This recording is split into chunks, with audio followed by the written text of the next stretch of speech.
Assalamualaikum warahmatullahi wabarakatuh. Apa kabar teman-teman semua? Bersama lagi dengan saya di channel Cerita Lambungku di sini ya. Oke, kali ini saya akan melanjutkan share atau pengalaman saya mengenai penyakit asam lambung, lebih tepatnya apa saja yang saya rasakan ketika mengalami penyakit asam lambung ini ya. Karena saya sudah hampir 2 tahun ini ditemani ditemani dengan penyakit gangguan asam lambung ini. Oke, untuk teman-teman yang baru hadir, teman-teman bisa lihat di playlist saya udah buatkan apa namanya, eh, apa saja sensasi ketika sedang terkena asam lambung itu, mulai dari kepala, mata, hidung, telinga dan sebagainya udah saya bikinkan. Untuk berikutnya kita akan membahas mengenai sensasi yang ada di leher ya. Kalau untuk di leher sebelah depan saya sudah buat video yang kemarin. Kemudian ini saya mau cerita lagi untuk sensasi yang di leher, juga ada yang di bagian belakang ini ya. Jadi biasanya itu kalau sedang asam lambung tinggi itu saya jadi apa ya, di sini itu leher itu kayak tegang gitu loh. Jadi kayak ini kayak kerasa tegang gitu. Terus apa namanya, saya sering kayak gini gini, jadi ini kayak kayak tegang aja gitu, kayak kenceng gitu loh. Di sini yang lebih sering itu yang bagian apa namanya, sebelah kiri itu ya, sering sering banget tegang, jadi sering tegang gitu. Eh, eh, Apa ya, itu biasanya eh, kalau saya sedang asam lambung mungkin naik ya, terus ditambah lagi kecemasan, itu biasanya saya itu tegang ya di sini itu, pokoknya sering banget tegang. Itu sebenarnya ada bermacam-macam sebabnya ya. Pertama ya karena memang apa namanya, dari asam lambung sendiri. Ketika asam lambung naik itu bisa menyebabkan juga eh, di belakang leher ini jadi tegang. Terus ada lagi penyebab lainnya itu kecemasan juga ya teman-teman. Karena kecemasan itu kalau kita apa namanya, kita di otak kita tegang, otomatis itu seluruh seluruh badan itu akan merasakan dampaknya atau efeknya ya.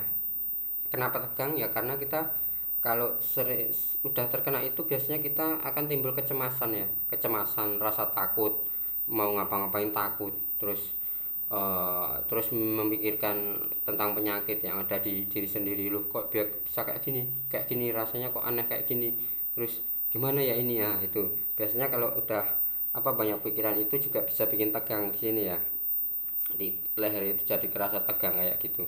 Terus tiga penyebab lainnya itu karena mungkin posisi tidur ya teman-teman, posisi tidur semalam. Karena kalau teman-teman semalam tidak bisa tidur, karena biasa ya ya kalau kena apa namanya asam lambung ini biasanya sering insomnia ya. Jadi kalau malam itu susah susah tidur, susah tidur. Sebabnya apa ya, banyak sebab. Karena memang ada ya, perutnya sakit misalnya, perih, atau ada bengah, atau kembung dan sebagainya, atau kencang, terasa kencang perut itu, atau rasa penuh ya, kadang dada panas dan sebagainya. Itu bisa menyebabkan nggak bisa tidur juga. Jadi kita untuk posisi tidurnya kadang-kadang miring kanan, miring kiri, pakai dua bantal dan sebagainya, atau eh, ketinggian posisinya, posisi bantal ya, itu juga bisa menyebabkan ya teman-teman.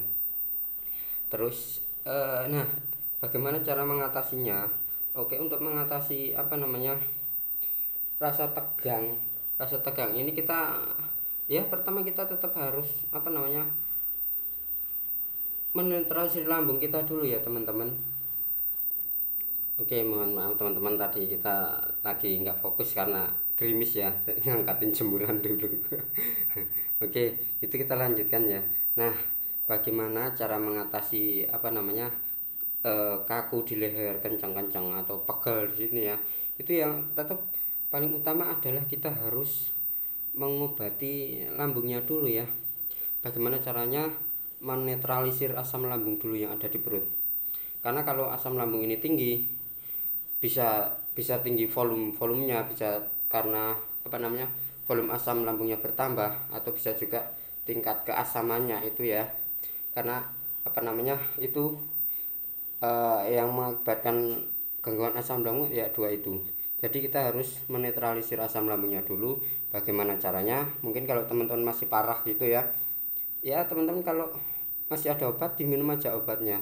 Jadi kalau saya nggak menyarankan teman-teman harus lepas obat gitu ya, nggak juga. Jadi memang kita juga harus butuh butuh obat medis, obat apa namanya, obat dari dokter, obat farmasi itu kita butuh. Jadi saya bukan yang anti itu, karena memang kalau sedang parah-parahnya yang mau nggak mau kita bantu dengan obat itu untuk mengatasi apa namanya, efeknya atau gangguan atau apa namanya, sensasi yang dirasakan pada waktu itu ya teman-teman.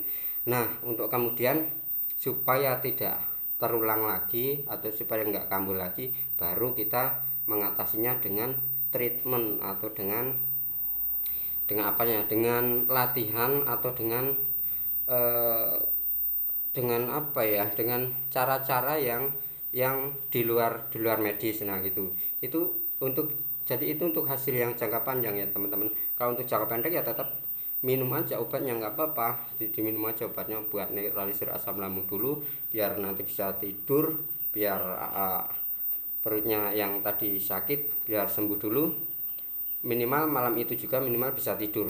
Nah untuk besoknya kita tinggal apa namanya, melakukan treatment yang tentunya saya juga share juga bagaimana agar asam lambung ini nggak naik lagi dan sebagainya. Itu bisa dilakukan secara kontinu agar tidak menyebabkan kambuh lagi kayak gitu ya teman-teman.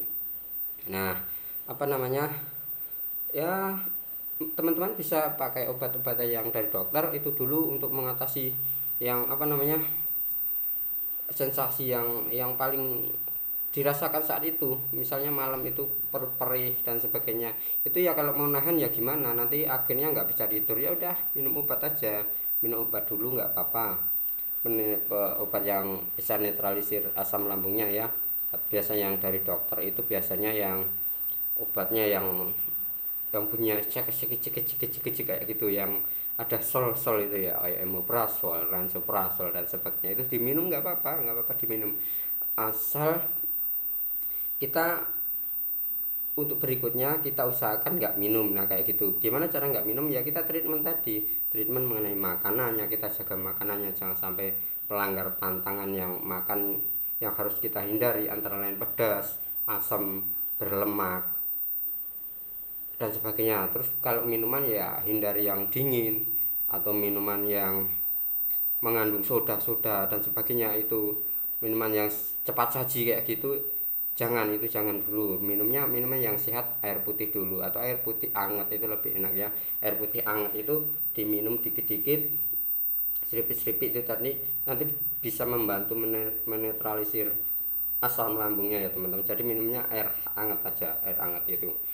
Terus ya jaga pikiran, jaga apa namanya, jaga pola pikir, jangan sampai karena penyakit ini kita akhirnya nggak bisa tidur karena kita mikirin, aduh sakit banget kayak gimana ini, aduh kok kayak gini ya, badanku terasa kayak gini ya, kayak gini. Ah itu sebaiknya dihindari aja pikiran kayak gitu.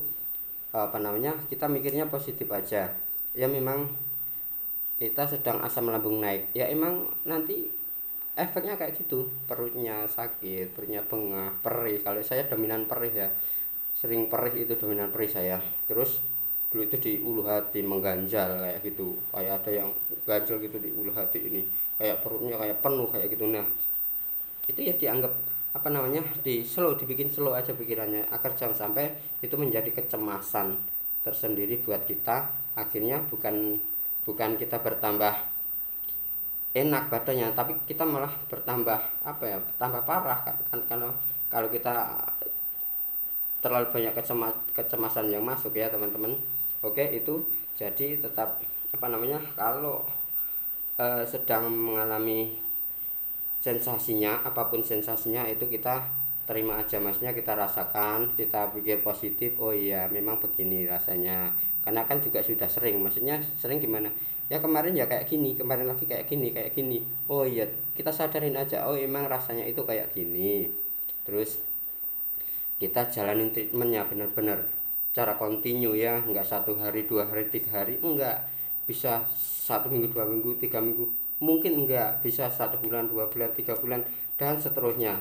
bahkan sampai berbulan-bulan, sampai ada yang bertahun-tahun ya itu baru sembuh. Karena memang apa namanya, kadar atau apa ya, level level gangguan asam lambungnya tiap orang itu berbeda.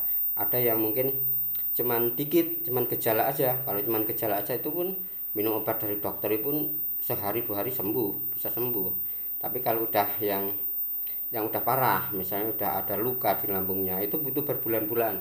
Atau yang sudah apa namanya, udah ditambah lagi dengan ada gangguan kecemasan, anxiety, psikosomatis, nah itu lebih lama lagi, butuh bertahun-tahun ya teman-teman. Jadi kita sadarin aja, memang apa namanya, kalau udah kita terkena asam lambung itu memang untuk penyembuhan itu butuh waktu yang lama, dan kita butuh konsisten untuk apa namanya, untuk menjalankan treatment makanan kita, minuman, pola pikir, pola tidur dan sebagainya, itu tetap continue. Pokoknya teman-teman optimis kita bakal sembuh, tetap berpikir positif dan serahkan semua pada yang di atas, pada Allah yang udah ngasih kita hidup, dan kita juga berharap Allah juga segera menyembuhkan kita. Oke gitu ya teman-teman. Jika ada pertanyaan silahkan bertanya di kolom komentar ya. Untuk video selanjutnya jangan lupa subscribe agar untuk video berikutnya teman-teman bisa mendapatkan notifikasi langsung. Oke gitu ya teman-teman. Assalamualaikum warahmatullahi wabarakatuh.